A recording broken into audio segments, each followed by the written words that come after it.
Guys, for today's video, andito ako sa Bohol nagbakasyon. Pinuntahan ko ang isa sa mga tourist spot dito sa Mabini, Bohol sa Del Mar. Ang pangalan ay Pearl of the Ocean. Dito mo makikita ang napakagandang panoramic view pag matapos nyo akyatin ang 155 steps. Ayan, makikita nyo ang kagandahan. Yan. Dito, pwede kayong kumain. Meron po silang mga tindang mga foods. I love that view. I love that panoramic view. Sobrang ganda. So ngayon, bababa na tayo. Bye-bye, Day! Thank you sa inyong pag-serving.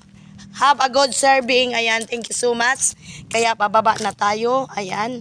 Bababa tayo sa hagdanan na 155 feet. Steps pala. So, ayan. Ang ganda dito.